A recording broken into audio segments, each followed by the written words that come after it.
show up, don't come out, don't start caring about me now. Walk away, you know how, don't start caring about me now. Aren't you the guy who tried to hurt me with the word goodbye? Though it took some time to survive you, I'm better on the other side. I'm all good already, so moved on, it's scary. I'm not where you left me at all. So, if you don't wanna see me dancing with somebody, if you wanna believe that anything could stop me, don't show up, don't come out, don't start caring about me now. Walk away, you know how, don't start caring about me now.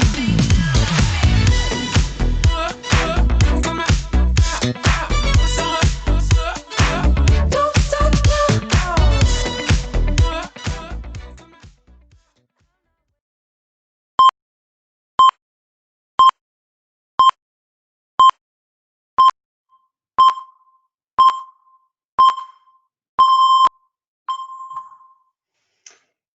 Good afternoon and welcome to another Business Chicks Masterclass online. My name is Olivia Ruello and I'm the CEO of Business Chicks here in Australia.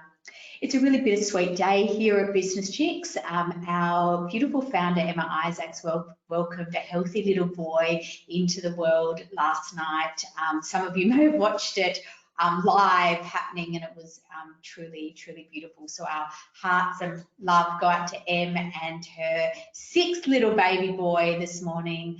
But obviously bitter in the sense that the world is suffering immensely at the moment. And I just want to acknowledge that we at Business Chicks stand in solidarity with all of our sisters across the globe and send much, much love. From where we are today, from where I am today at Business Chicks HQ, there's people joining us from all over the world, but I'm in Sydney, and in Sydney it's the Gadigal land. And if you're a first person here today, I want to acknowledge you and all the traditional owners of country throughout Australia and recognise your continuing connection to land, waters and culture, and pay my immense respect to elders past, present and emerging. For those of you who are new to Business Chicks or Masterclasses, just a couple of little housekeeping things. You'll be able to see on the right-hand side, there's a panel where you can ask questions. We would do our best to get to as many of them as possible at the end of the session, so just pop them in the questions box. What have we got coming up at Business Chicks? We would love to welcome you to our next All Stars event, which is going to be held on the 11th of June with the Honourable Julie Bishop, Daniel Flynn, the founder of the Thank You Group and an incredible social enterprise, Tyria Pitt, one of our favourite humans at Business Chicks, and the wonderful Janine Alice, entrepreneur and all-round powerhouse, Janine Alice. We also have a really beautiful event happening this Thursday night, excuse me, I'm 1 week behind, with our friend Sarah Wilson, and she is always full of beautiful wisdom and really strong insight. So if you can join us at 8 p.m. on Thursday night, then please do, for a beautiful conversation with Sarah Wilson. Now, any of these events are available 4 weeks after, so if you can't join on the night, still register because you can watch it at your leisure when it suits you. Okay, let's get started with today's masterclass. I've already told you about the questions. Sorry, I'm just like, I don't use my script at all. Today's guest is my friend Christine Kaur. We had Chris speak for us at a masterclass a few weeks ago, and we've invited her back because she's just so freaking awesome and so knowledgeable. So we wanted to do something else with her. So today she's going to be discussing steps required to start to take control of your career, to explore your career pathways, to understand obstacles, both internal and external, that you might face, and to start an action plan to move forward. So I know there's a bunch of you that are just ready for this one today. So I'm going to welcome Christine to the masterclass now, and I'll be back at the end for questions. Take it away, Chris. Okay. Good morning, good afternoon, everyone. I hope you're well. Can everybody see that? Let me just put my screen on. Okay, I hope everybody can see. I'm not hearing anything, so let's just assume that we can. Okay, so Yes, we can. you can see the screen? Perfect. Okay, so welcome today. Today I'm going to talk to you about your career. Now, just because we're in isolation does not mean that we don't have a career and that we don't want to further it. And in fact, you know, I've said it before, I say it every day, you know, being in isolation, being in COVID does not mean that we start to isolate our career. In fact, this is the time for us to really step up. Now, firstly, who am I? And why do I have the right to talk to you about, you know, career? I'm highly educated, but that's not really what counts. Like, I've got an MBA, I've got a degree in organisational change. I've run businesses, I've run a recruitment business for over 20 years, so I've spoken to thousands of, you know, organisations, thousands of candidates, I've placed them in roles. But I think the thing that gives me the most credibility in talking to you about your career and career change is the fact that I have made a number of career changes over the years. Some brave, some braver, and most of them actually along the way, people have challenged me and given me a funny look around, you know, why are you doing this? I started my career as a marketer, and that's only because, if you can see me, I'm Chinese. For Chinese people, we're supposed to be a doctor or a lawyer. And whether I didn't try enough or whether I'm not smart enough, I'm not sure, I didn't get into either study law or medicine, much to the disgrace of my parents. And I got in to do an arts degree. And my parents still thought, why would you do arts? You can't draw. But I got into marketing and I started my career at Hallmark Cards. I went to Kraft Foods, I went to Simplot, and I loved that role in marketing. I then saw a gap in the market, and that was when I was dealing with recruitment companies. And I have and had a love-hate relationship with recruitment companies and recruitment people. And I felt at the time that, you know, they didn't understand me, they couldn't find me the right people, they couldn't find me the right job. So, you know, without any experience as a recruiter, without any experience running a small business, I decided to quit my job and I started a recruitment business. And we all know the stats that 95% of businesses fail in the first year, another 95 of those fail in year 5. I'm glad to say, I'm proud to say that, you know, after 20 years, we're still there. There have been some ups and downs. We've been through COVID, we've been through GFC and a lot of other things in between. But that wasn't enough. So I've got a recruitment company, so I've made my first career change. I then moved, and about 2 years ago, I started my next business, which is People Coach, which is an online career health and wellbeing platform. And so don't tell me at 50 that you can't make another change. I'm now a CEO and co-founder of an HR tech business. I'm the person that literally doesn't know how to turn on the video and the television, or, you know, move between Stan and Netflix, but I can be a very effective CEO of a tech business. So that's the knowledge that I bring, not just the technical knowledge, just not the academic knowledge, but the fact that I've actually made those moves, and what we need is heart and what we need is a vision. So that's what I'm going to talk to you about today. At People Coach, we believe that everyone deserves a career, not a job. That we believe that when you love what you do, it benefits you, it benefits your organisation, and it benefits everyone around you. We all know what we're like when we're not happy at work. We believe that everyone needs support and a confidant at times, and that executive and career coaching should be for everyone. And we all need to talk to someone, and not just executives. Our programs cover a range of different things, which I won't go through, but basically, you know, what we've done is disrupted the industry so that everybody that needs access to a coach can get access to a coach. Now I'm going to hand over to Bree, who's just going to play a video with you, and I just love this video. So I'll hand over and Bree will play that.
Okay, so which pod are you? I was not the prodigy pod where I woke up one day at 12 or 13 or 14 and knew what I wanted to be. Most of us aren't. For those of you who are, well, I don't think you'd be here, because otherwise why are you talking to me about your career? Are you one of the average people, the most of us, who, you know, struggle along, maybe got an idea, maybe were good at something at school, were then told to go and study a certain degree, you know, an arts degree, an accounting degree, did you fall into it, and now you're wondering, is this really for you? Were you one of the people that, you know, has bumbled along a little bit and tried and failed and tried and failed? It's a bit like getting a husband, I think. You've got to date a few duds before you find the right one. Are you one of those people? Or are you still languishing? Are you still waiting for that mothership to come down and tell you what you should be? I guess I don't believe in aliens, so I don't believe that there's a mothership. I believe that there is something for us, like, you know, the perfect person. I do believe that there is a career for us, but sometimes we have to work to get there. Every day when I'm doing my coaching and also my recruitment, I'll ask people, what is your dream job? Like, what would you love to do? And I get a couple of answers. Sometimes I get, you know, people with great clarity around what they want, and I love working with those people because those people have a vision. Sometimes I get people saying, I don't know. And the saddest one, well, I don't know what's the saddest, right? But sometimes I get people saying to me, I know what I want to do, but I can't do it. I can't do it because I'm too old. I can't do it because it's a male world. I can't do it because I don't have enough money, or I need money, or I need to go to be, you know, re-educated. I don't want to. So in some ways, I don't know what's worse, the people without a dream or people with a dream that have already given up. So today we're going to talk about identifying, you know, a little bit about what is your dream and where you want to go, but also how to evaluate where you're sitting in your current career.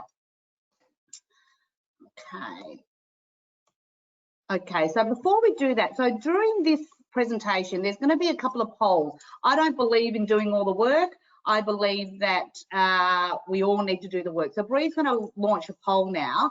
Just take a few seconds for you to answer that. That would be fantastic. The way we work, or the way I work, is I don't really do webinars as such, because webinars is a one-way thing. What I like to do is group coaching, which means you get involved. My theory is, you know, you're not going to get fit by you know, watching a personal trainer train. You get fit by working beside the personal trainer, in fact doing the work. So you'll be doing some work today. Give a few more seconds for the poll to finish, and then we can move on.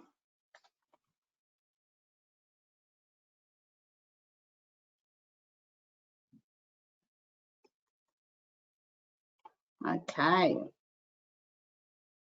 we're done. Perfect. At the end, we'll be able to share some of the results. Okay, so today, as I said, we're going to focus on what you need to make the most of the time. I like to make sure that when you leave, that you've got some practical actions to take place. And as I said, isolated working does not mean you need to isolate your career. So you need to do the work. There, in the chat box, there is a handout that I'll need you to print out, or you can put it on your screen. You will have time to complete the exercises during this webinar. I need you to commit. Well, what we get most benefit from is when you actually spend the time to reflect on this and complete the exercise in more detail after the webinar. And hopefully you'll walk away from this with having the beginnings of an action plan. It won't be a complete action plan. Hopefully we will have stimulated some thought for you. But what I'll say is, you know, thought without action is just a dream. So what's really important, if you are serious about your career, is that after this webinar, you know, you take away the handout, you fill it in, you actually do something about it.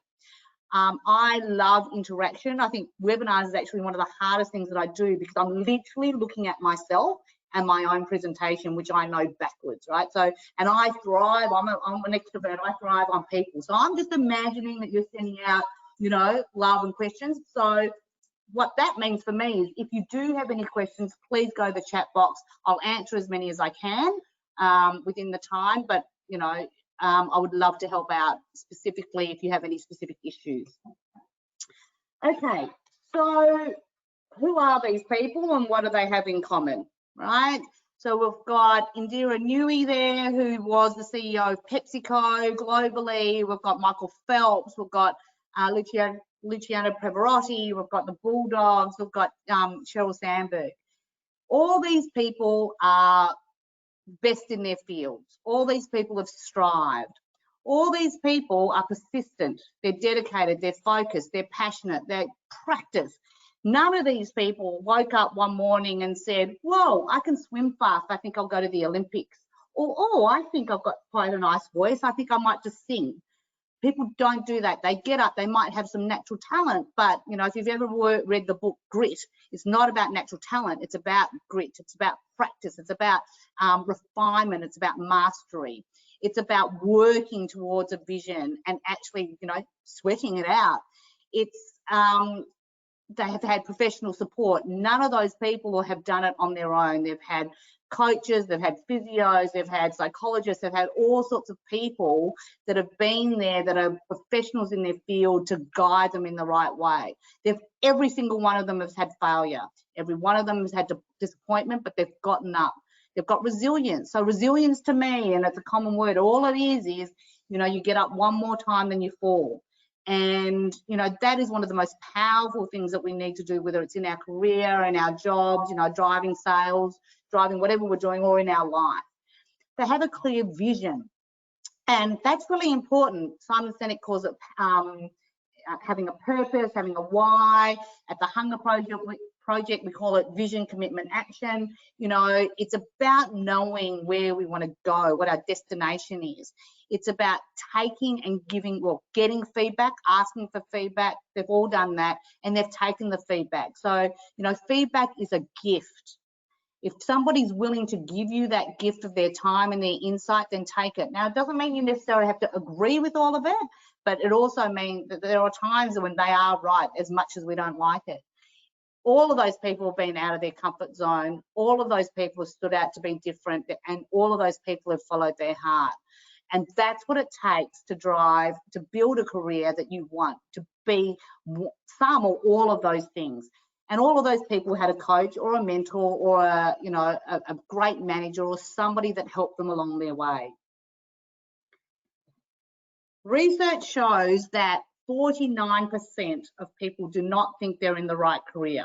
Now, what that means, that doesn't mean, oh, I think that I don't want to work at CSIRO anymore, I want to work somewhere else. That actually means 49% of people are in a function. So they're an accountant and they hate being an accountant. They're, you know, in marketing, they want to be in sales. They're a doctor and they want to be an opera singer. So that's huge. That's nearly half of the people that are turning up to work every day, if they can, working maybe 6, 8, 10, 12, 15 hours a day, actually feel that this is not the job for them. Now, can you imagine the physical and mental stress and just the unhappiness in your life if you actually thought that you were doing something you didn't like every day? I mean, I'm good at lots of things. I'm particularly good at washing dishes. You know, I got my first long service leave working in a nursing home and cooking for 100, you know, patients, 3 meals a day plus morning tea after. I can pick up hot cups. I can, you know, juggle all sorts of dishes. I can do all sorts of things. But you put me in that job for every day, and I, you know, it would be horrible. So, you know, I hope you're not one of those people. And if you are one of those people, we need to talk because it's not sustainable. 22% of people think they'll be changing jobs in the next 12 months. So this was sort of last year's pre-COVID, so that might have changed.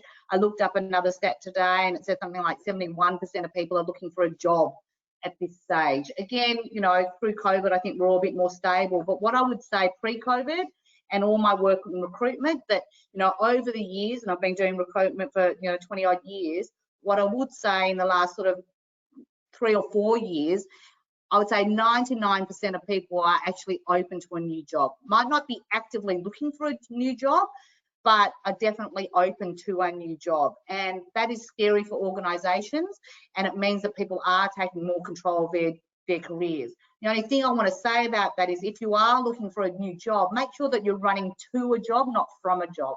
And what I mean by that is that you're running towards the job that's going to satisfy your needs and your vision, that, you know, is challenging, is exciting, where you'll learn, where you belong, where you know, feel like you're adding value, where you're being valued. You're not running to a job because you've had a, you know, you don't like your boss, or you want $5,000 or $50 or $500 more. Because let me guarantee you, if you're only going for the money, it won't sustain you. When you're not happy at a job, and, you know, I think we've all at different times felt like this, you know, you might feel anxious, unhappy, unproductive. You generally feel undervalued if you're not loving what you do. You lack confidence, you lack purpose, you might be angry, frustrated, those sort of, you know, feelings. And we've all been there. I want you to think about that, you know, when you've most hated where you've worked or what you're doing. And when you're doing that, it impacts your whole life. It doesn't just impact that, you know, period of time that you're sitting there, you know, in your office or with that, you know, in that organization. It results in relationship issues. It results in mental, physical, financial, and career stress. It can result to destructive behaviors. Like, we have all been that person, and I definitely have been, which is why I've made so many career changes, where, you know, I've had to come home and at 8 o'clock in the morning, I'm thinking about what I'm going to drink at 5 o'clock that night, just because it's like, it's such a strain and I'm not happy about it. And when we're not happy, when we've got too much stress in our life, we make costly mistakes. So some of those mistakes could be sending an email with a spelling error. Okay, not fantastic, but, you know, not gonna kill anyone. Some of those mistakes, you know, you miss a call, or you know, you miss a call, or you miss a sale. Not great, but again, no one does. The issue is that sometimes our mistakes are dangerous. We're stressed and we go into road rage. If we take a wrong turn and have a car accident, if we're actually, you know, maybe a blue collar worker that's driving heavy equipment, you know, these are things that where people can make really costly mistakes. And overall, when you're not happy in your work, you're just not a nice person to be around. You're not a nice teammate, you're not a nice manager, and you're definitely probably not a nice partner or person at home. So what does make us happy at work? And, you know, again, I ask this question a lot. And people, you know, I say, what do you want? What makes you happy? You know, and people will say things like, oh, I want a pay rise, I want the next level up, you know, I want to have a great boss.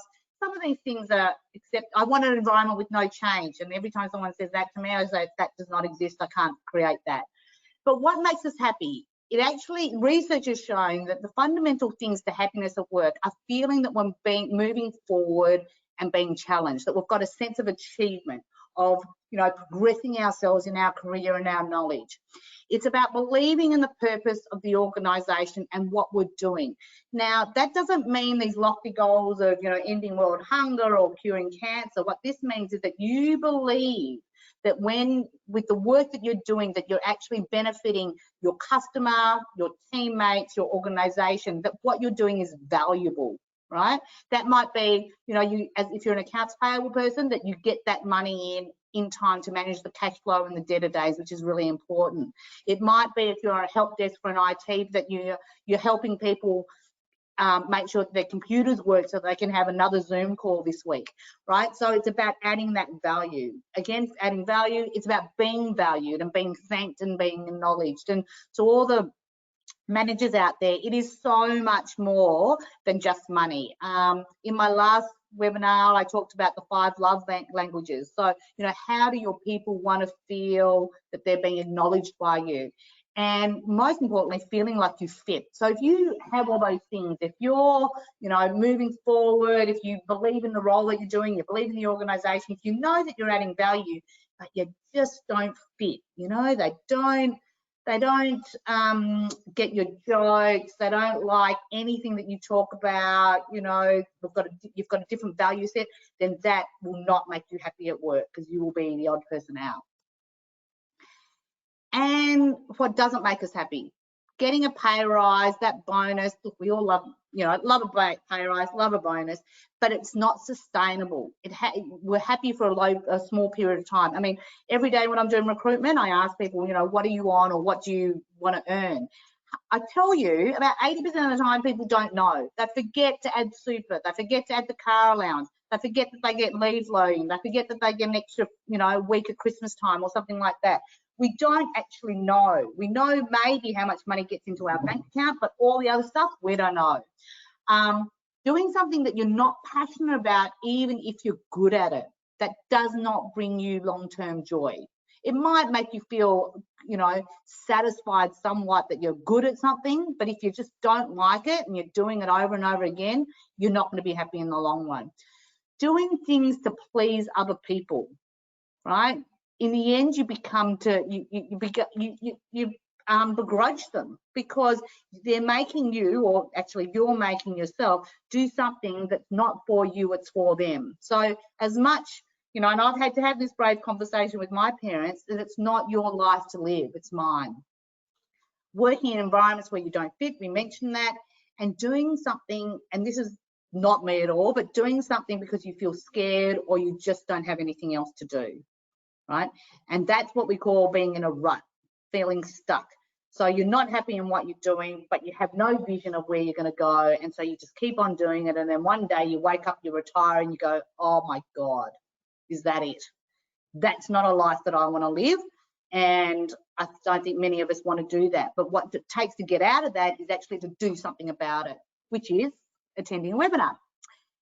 Now, ikagi is a concept that's come from the Japanese, and basically what it says is when you can do what you love, when you're good at it, when you can get paid for it, and when the world needs it,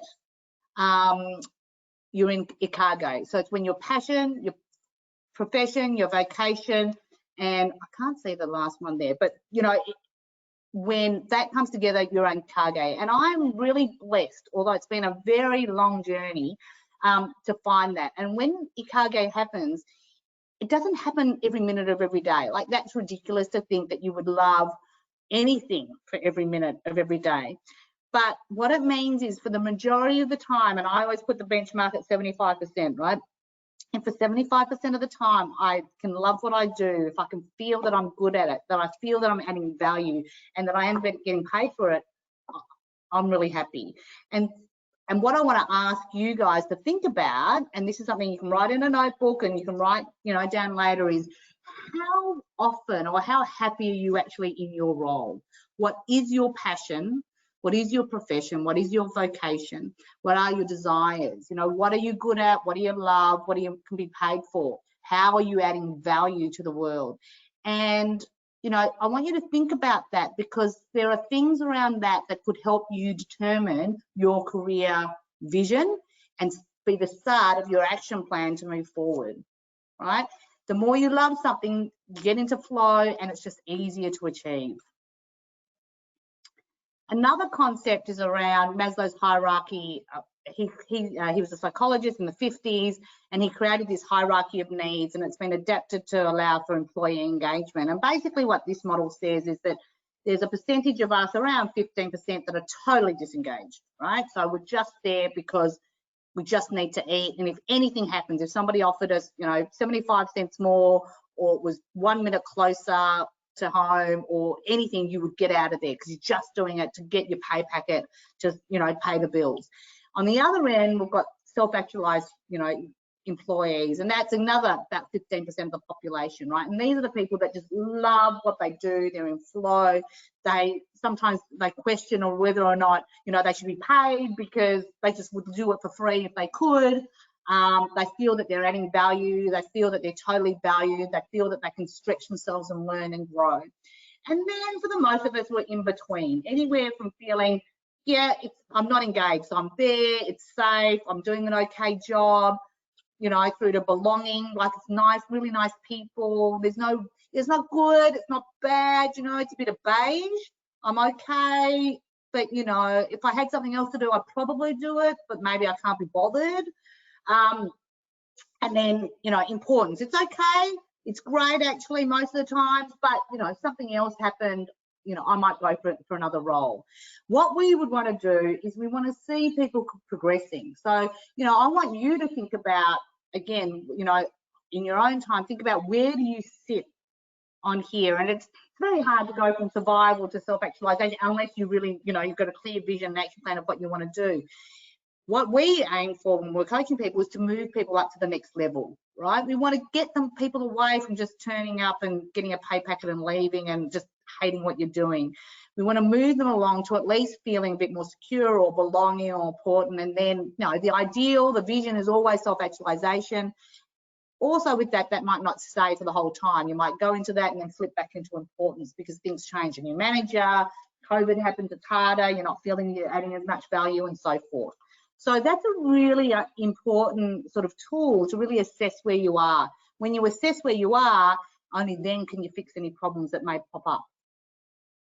Research says, we're going to change jobs anywhere from, 12 to 17 jobs and anywhere from 5 to 7 careers in a lifetime. I'm already up to number 4, I think, and I already know what the next one is. So I do practice what I preach, and I'm really clear about what my next role is. Okay, so my next question to you is, when you're thinking about your career, when you're discussing your career, so Bree, if you could launch this poll, that would be great. Who do you discuss your career goals with?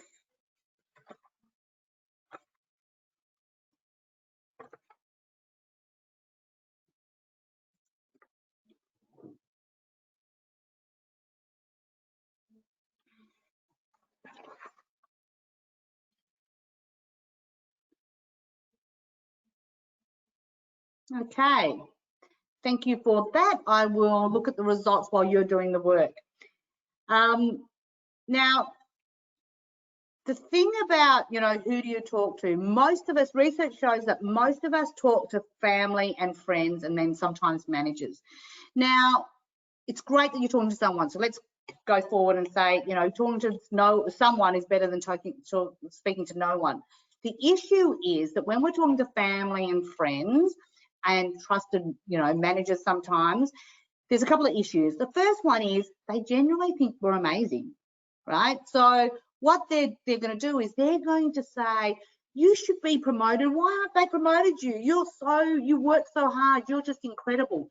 You're so smart, darling. I don't understand why they haven't promoted you already. Of course you can move from this role, from marketing into being the head of HR. I mean, you just are so great with people, right?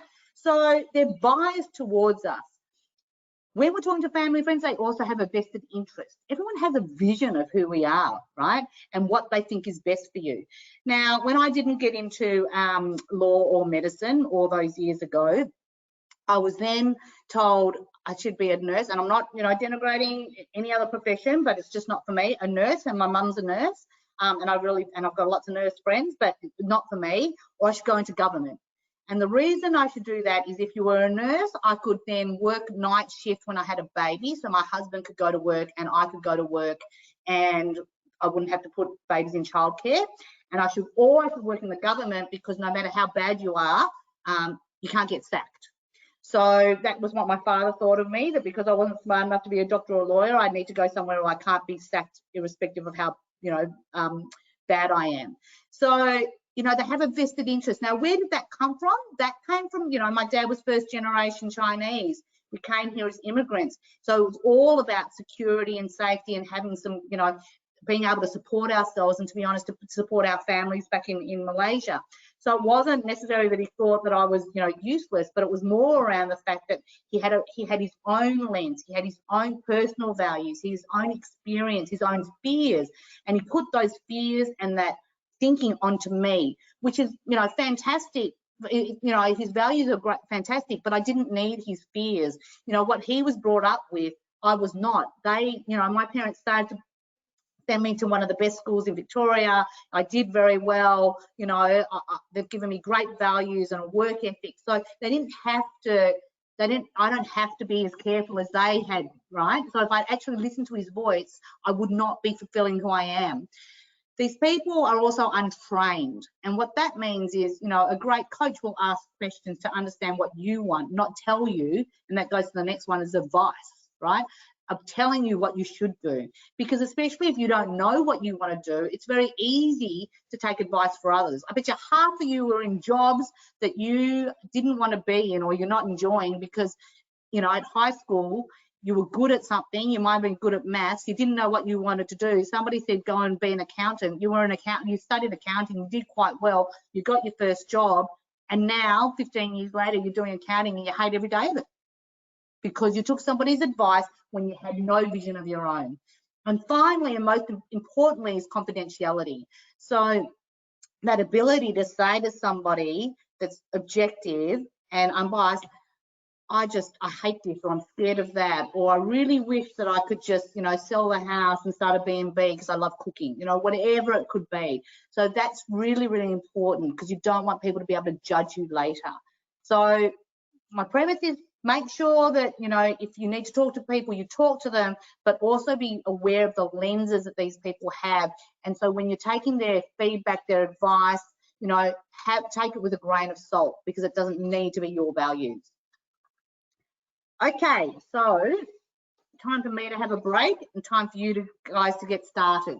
So in the chat box, there's a career audit exercise. So this is the first part of an exercise that I want you to do. And basically you can do it, I usually do this at around appraisal time, which is coming up to appraisal time for most people, so that June, July. You might want to consider it being either for the last year or even during your time at COVID, right? So I want you to download that now. I want you to, and there'll be questions. I only go through part one. And the things that you need to consider are, you know, how would you actually rate yourself and your effectiveness at this time?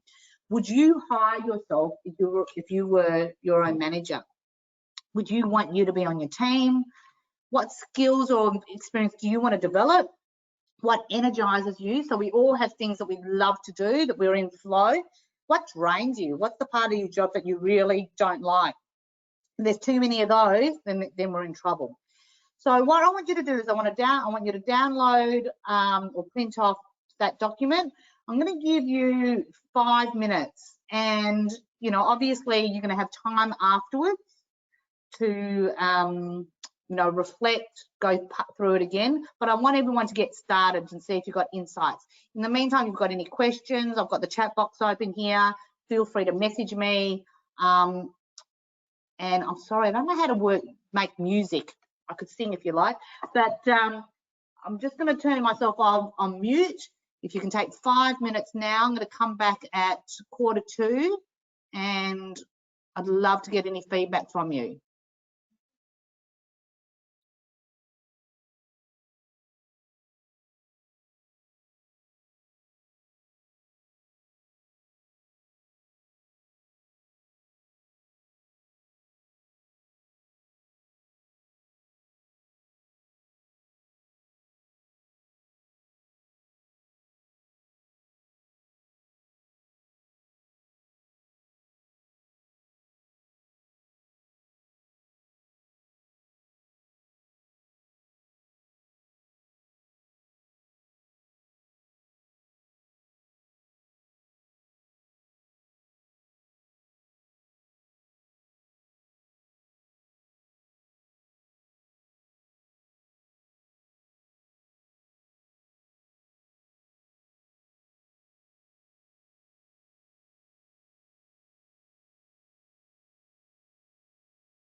Okay. I only gave you 5 minutes, sorry about that. But as I said, use your time afterwards to really reflect and answer those questions. Has anybody got any questions for me? Otherwise, I'll go to the next slide. Okay. Now, I hope you've all got some sort of thoughts around, you know, are you a great teammate? Are you adding the most value? You know, could you have done better? Are you doing your best? Now, the next one is, what does your future look like? And this is really hard. And look, again, I'm going to give you a few minutes to do this, but, you know, really what's important is thinking big. When you're brainstorming, we've all gone through the brainstorming, you know, training of some sort. When you have a vision of your future, don't stop yourself before you've even started, right? Too many times I hear things like, oh, I'd really love to be whatever it may be, tech founder, I'd really like to start a business, I'd really like, but I'm too old. I've had, you know, I can't do that. Well, Kentucky Fried started at 65. I started an HR tech company at 50, okay? So age is not an issue. I'm not smart enough, or I don't know enough, or I need to be re-educated. Well, if there's any time to get re-educated, do it now. There's online learning all over the place, right? Who do you need to speak to? I mean, mainly when I have this discussion with people, it's not that they're too old. It's not that they don't have enough money. It's not, they're all nice, valid excuses, and they could be very real. But what it usually comes down to is we're too scared. We're too scared of failing. We're too scared of looking stupid. Too scared. You know, it's easier to say I couldn't achieve my goals because I didn't try, rather than I tried and I'm not good enough. Right? So we hide. So what I want you to do now is spend, you know, again, a few minutes to really think about, you know, what could your vision be? What would you like to do? And if you haven't got that, if that's too much to think about, what are maybe 2 or 3 things that you could do to change your role today that would make you more engaged? Like, what would be taking away some of the admin? Would it be a new boss? Would it be you know, greater collaboration? What could it be that would make you happier in your current role, or what is it that you want to strive for? I'm just going to use 3 minutes on that one. So I'll turn us off again.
Okie dokie.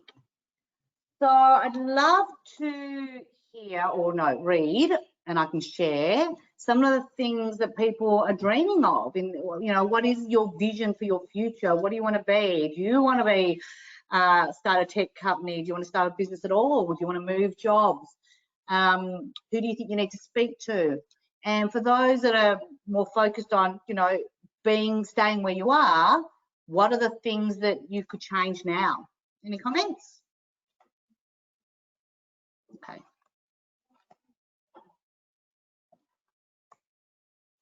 I'm not going to do that next poll actually.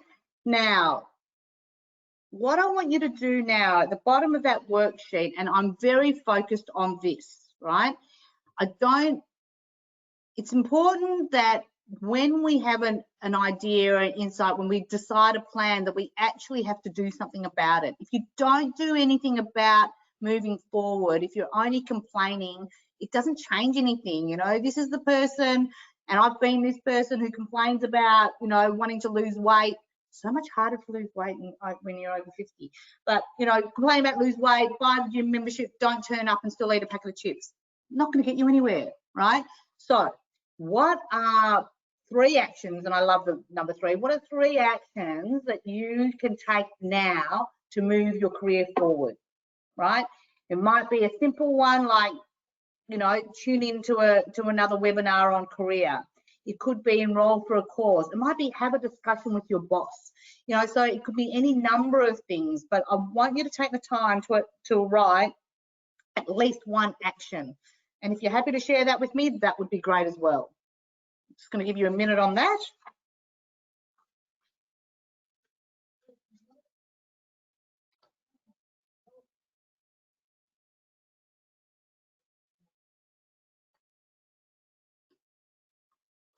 Okay, so I've been replying to some questions. It's really hard to read them. I don't know why. So if anyone's got any questions, if you want to put them in the chat area or the or on the Q&A area. I just had one there. The people I work with energize me. Is it enough, or should the role energize me? And I guess that's a very personal question. But here's the reality, right? If you're not intrinsically enjoying what you do and the value that you bring to that role, if you're not being challenged, if you're not feeling excited by it, you know, then how long is it sustainable for you to be in that role and be truly, you know, adding value? Because what happens if the people start to move? You know, if people start getting promoted, if people, you know, go to new roles, then what happens? Then you're left in a role that you don't enjoy and you're staying there for the people. So I think it's important to be energized. I think connecting with people is also important, and we talked about belonging, but intrinsically you have to love what you're doing as well, otherwise it's not sustainable in the long run. Okay, if there's any other questions, let me know. I'm happy to answer any questions, and would love to hear any of your actions. If anyone wants to share those actions, sorry. Share any. Now you're answering questions, I think, Chris, as we sort of go through. Well, I've answered a couple only because I had nothing to do and I'm, you know, hyperactive. So when people were doing the work, I sort of answered the questions. But I can see all my questions disappearing before my eyes. I'm like, who's deleting all the questions? oh, am I deleting them? Oh, sorry. See? Anyway, can I go to a few questions? Yeah, perfect. That's better. Right. Yeah. Perfect. I might turn off the screen then, shall I? Yeah, perfect. There we go. So there's a bunch of comments, but you have taken, okay, great. So a great question from Sonia saying, Christine, what are some of the actions you have taken to make changes? Oh my God. Okay, hold on. How do I, Bree, can you put me on video and take off my screen? Is that possible? You're on video. Yeah. So my actions are, you know, I really do practice what I preach. So I talk to a lot of people. So I have 2 mastermind groups that I'm part of that are trusted individuals, both for my business and or personally. I have had, you know, various business coaches and coaches along the way. And so one of the things that I do when I want to make a change, but I'm really scared, which is most of the time that I want to make a change, is I actually go through and think, what's the worst thing that can happen? Like if I make this change, for example, if I make this change and I start to, you know, invest in people coach and I move away from being a recruiter to a tech founder, what's the worst that can happen? Well, I could look like a dill because I'm not really technically minded, although that's just something I told myself because actually I'm pretty good at it. I could waste a lot of money. I could, be embarrassed. But on the upside, do I want to die wondering? No, I do not. Do I think I'm smart enough to actually get the support when I need it? Yep, I am. Am I egoless enough in a way, and am I smart enough to ask people who are better than me to help me? Yes, I am. Have I got a clear vision? Yes, I do. So for me, you know, I balance out heart and head, but I start with the heart. Like, you know, there's certain things that I can't do anymore. I mean, I changed my first business because I just couldn't. I woke up every day and I felt sick going to work. And when you hate going to work and it's your own business, let me tell you, it's not going to be very successful. I had to change everything. Like I literally got rid of my partners. I changed our name. I changed what we did. I changed everything because I just could not bear it anymore. So, you know, I'm quite emotional like that. I mean, I did it in a way that was graceful and I didn't lose a fortune, but I still had to do it. Did my income drop? Yes. Did I have lots of people questioning me saying I shouldn't do that? Yes. Did I probably stay too long because I was scared? Yes. And I've learned from that. I don't stay anywhere where I'm scared. I won't do that. I won't stay doing things because I think that's just a really bad way to live for me, right? For me. For sure. Okay, so Jenny's asking, she's saying, I love the company that I work for, but I feel stunted in my growth within the organisation. That's making me feel a little bit less inspired. Do you have any tips? Yeah, sure. So what's really clear is, well, what you need to know is what growth are you missing, right? So what would you like to develop? And then it's up to you to understand that and then go to your manager, HR, whoever it may be, to give them a recommendation and a plan. It's a bit like when I do recruitment and people say, I just need a job where I'm happy. And I'm like, okay, what's that? Oh, I don't know. It just needs to be better. Well, I don't know what to do with that. But if you say to me, I want a job where I'm managing a team of 10 people, where I get to travel 3 days a week, where I can be, you know, like be really clear and I'm using my problem solving skills or my analytical skills or whatever it may be, then that's clear. So my first question, if I was coaching you, would be, what do you want to grow? What do you need to develop? What are you not great at? Which is all in those questions there, that audit. You should be able to answer some of those questions. And then you go to your manager or your HR and develop a plan and say, how can we develop me, you know, to get to the next level? And Chris, I just want to quickly, we've only got a minute, but there's so many questions. A lot of people are asking how they find a good career coach. So can I do a double question? So how they find a career coach, but also what about for the women working in smaller businesses where there's not so much a formal HR department, learning and development's a little bit less structured. Do you have any advice for those women who are really committed to growing their career and they love the company that they work for? We see this in a lot of not-for-profits. Yes. But they don't always have like a formal HR team. So finding a career coach, and then second, how do you drive that yourself? Okay, so at the risk of sounding like it's a plug, that's pretty much why we created People Coach. So people coaches, you know, we're all executive coaches and career coaches, and what we wanted to do is actually have everybody have access to a coach, because the thing is, as an executive coach, you know, I charge a lot of money, which is fantastic, but only a small number of people can get it. So what we need is for you to access, you know, a lot of coaches that are cost effective. If People Coach is not for you, be really clear about a couple of things. Ask the people what their I mean, you can Google career coach and there's about 1,000 of them, right? And there's so many people out there.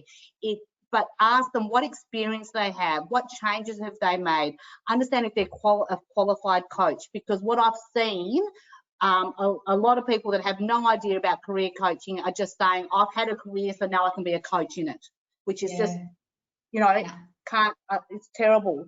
So think about, who they are. So ask those questions like you'd ask of a doctor or an accountant or anybody else, any other supplier that you would hire.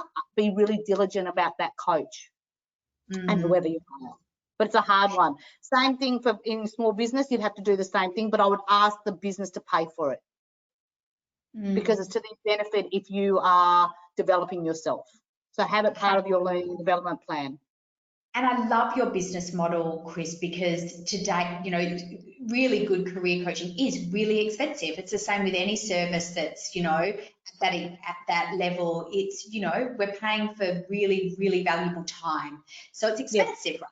So to create something that's more accessible for people is so wonderful, and actually is a really big gap in the market. So we'll pop the link, guys, in the post email comms, and you can head there as a start to have a look at some of the resources that Christine and her team have with People Coach. So thank you so much for being with us today. I think my biggest takeaway, and I think to sort of summarize what you've said in the last hour, and something that I feel very, very strongly about, do not be passive in your career. No one is going to be tapping you on the shoulder. Those stories happen to 1 in a million people. No one is tapping people on the shoulder. You have to drive your career. You have to do the work, because it's your life and your career at the end of the day. So absolutely. Yeah. And you're so, I wish we could do like weekly masterclasses with you. We always just get so many learnings. You present it in such a practical and helpful way, and that was really, really awesome. So thank you. And we will send those resources, guys, in the email after this. So, and I know some of you will probably watch it again. So lots of people registered for this masterclass. Thank you. Thank you, everyone.